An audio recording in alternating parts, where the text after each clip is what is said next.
Par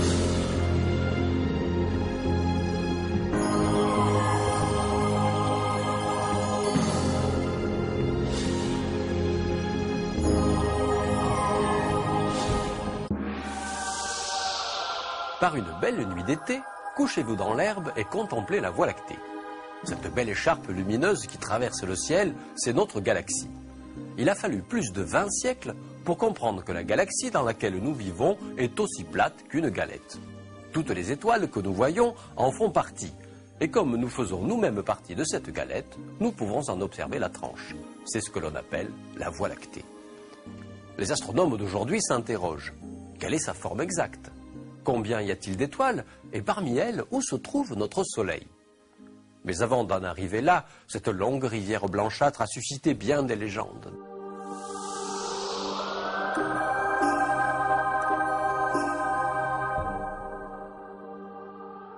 Dans l'Antiquité, certains pensaient que des gouttes de lait, échappées du sein de la déesse Junon, avaient tracé sur le ciel cette bande laiteuse, d'où le nom de Voie lactée.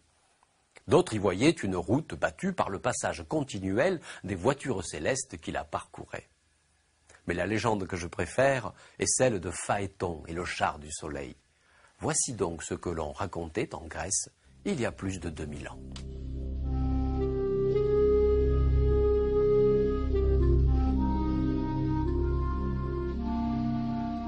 Il était une fois un jeune homme dont le père Hélios était le dieu du soleil. Sa mère, Clymène, était une simple mortelle. Afin de rendre hommage à la divinité de son mari, elle décida d'appeler son fils Phaéton, ce qui en grec signifie « celui qui brille ». Phaéton se vantait volontiers de son origine divine.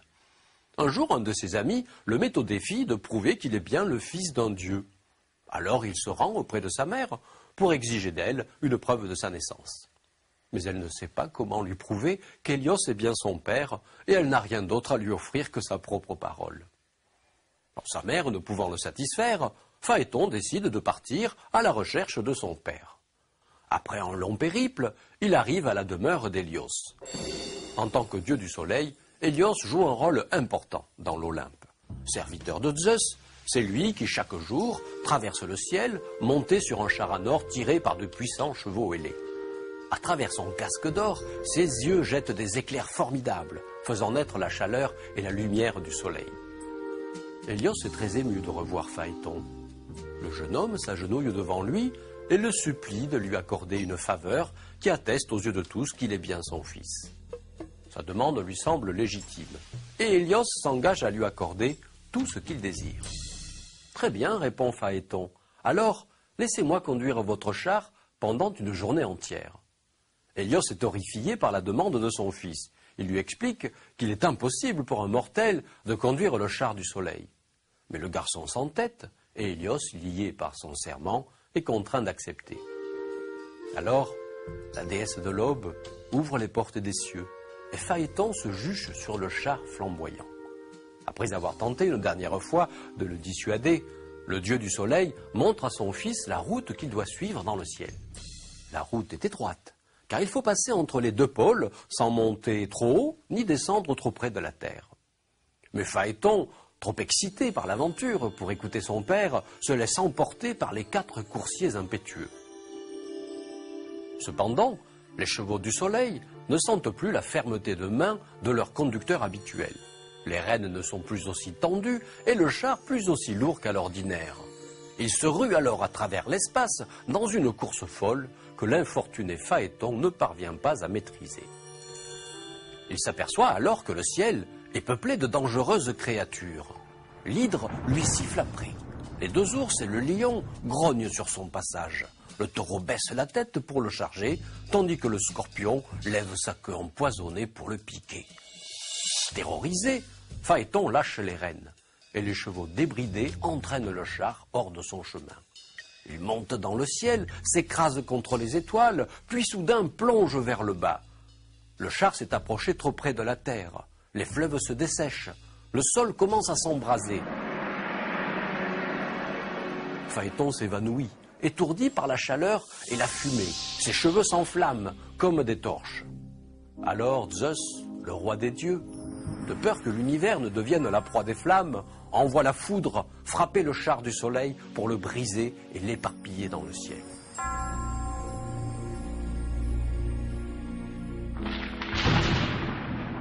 Au lendemain de ce désastre, une immense trace blanchâtre apparut dans la nuit étoilée. L'incendie était éteint, mais les cendres restaient là pour rappeler à tout jamais le voyage funeste du fils imprudent.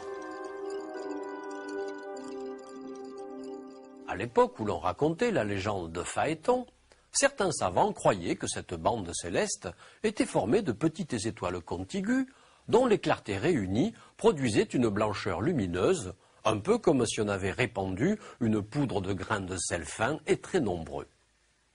En 1609, les premières observations de Galilée au télescope ont confirmé que la Voie lactée était bien constituée d'une myriade d'étoiles, mais trop nombreuses pour être distinguées à l'œil nu. La galaxie, dit Galilée, n'est rien d'autre qu'un amas d'étoiles innombrables regroupées en petits tas.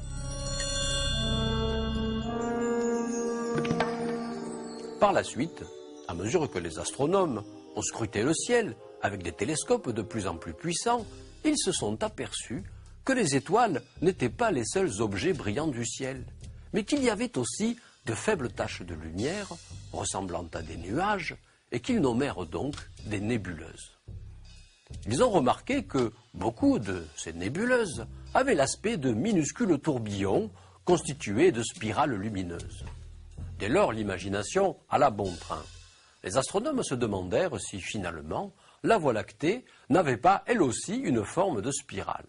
Cette forme se retrouve partout dans la nature, dans les coquillages, jusqu'aux feuilles de certains arbres. Fasciné par les tourbillons, Vincent van Gogh lui-même a peint des spirales dans La Nuit étoilée, un de ses tableaux les plus célèbres. Certains savants ont fait l'hypothèse que l'espace, comme un vaste océan, était rempli d'une multitude d'îles semblables à notre propre Voie lactée. Chaque île regroupant de grandes quantités d'étoiles, séparées par de vastes zones vides. Ce n'est qu'en 1924 que les astronomes ont prouvé définitivement que les nébuleuses spirales étaient bien des galaxies indépendantes de la nôtre. Dès lors, notre propre Voie lactée est devenue une galaxie parmi des millions d'autres. Mais c'est quand même notre demeure dans le cosmos, et nous avons envie de mieux la connaître. Nous sommes loin de tout savoir sur notre galaxie. Quelle est sa forme et de quoi est-elle constituée? Bien, la Voie lactée, c'est une immense galette de 100 000 années-lumière de diamètre et de 1000 années-lumière d'épaisseur. Cela signifie que la lumière, voyageant à la vitesse énorme de 300 000 km par seconde, met quand même 100 000 ans pour traverser notre galaxie d'un bout à l'autre. Cette galette, appelée le disque, est remplie d'étoiles jeunes, de grands nuages de gaz et de poussières obscures. La galaxie est renflée en son milieu par un bulbe. Tout autour se trouve le halo, ayant à peu près la forme d'une sphère. Si on pouvait sortir de notre galaxie et la voir par en dessus, on s'apercevrait que le disque n'est pas rempli uniformément de matière. De vastes bras en forme de spirale se détachent du bulbe central et tournent autour du centre. On ne sait pas exactement combien la Voie lactée a de bras, ni comment ces bras sont apparus. On ne sait pas non plus combien il y a d'étoiles. 200 milliards selon certains, beaucoup plus selon d'autres. Mais on sait que le Soleil, notre étoile, gravite dans le disque, plutôt vers le bord, à 30 000 années-lumière du centre. Il met 225 millions d'années pour faire un tour complet autour du centre galactique, en emportant la Terre et son cortège de planètes avec lui. Notre galaxie n'est pas tout à fait isolée dans l'espace. Elle a autour d'elle deux petites galaxies satellites, le Grand et le Petit nuage de Magellan, que vous pouvez d'ailleurs voir à l'œil nu si vous voyagez dans l'hémisphère sud. Plus loin, à 2 millions d'années-lumière, la Voie lactée a une grande sœur, la galaxie d'Andromède, elle-même entourée de petites galaxies. Dans la partie de l'univers qui est accessible à nos observations, on estime qu'il y a au total 1000 milliards de galaxies. Il existe donc plus de galaxies dans le cosmos qu'il n'y a d'étoiles dans la Voie lactée. Ces galaxies forment en fait la base de l'univers. Regroupées en amas et en super-amas de galaxies, elles dessinent une gigantesque trame cosmique. Beaucoup de galaxies sont des spirales, comme la nôtre. Mais d'autres sont de forme elliptique ou même lenticulaire. D'autres encore ont une forme irrégulière.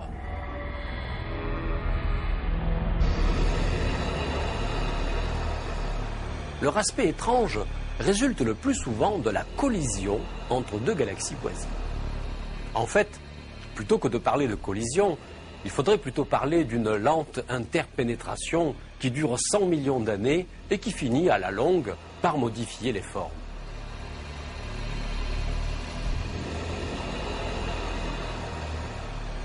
Ces fusions galactiques ne perturbent pas pour autant les étoiles qui s'y trouvent, ni même les hypothétiques astronomes qui y habitent. La preuve, notre propre galaxie, la Voie lactée, est en train d'absorber les nuages de Magellan et elle-même se rapproche de sa grande sœur, Andromède, à la vitesse de 300 km par seconde. Mais contrairement à la légende de Phaéton, aucun feu d'artifice n'est en vue, aucune trace enflammée n'est à craindre. Le Soleil et la Terre continueront paisiblement à rouler sur leur orbite pendant quelques milliards d'années.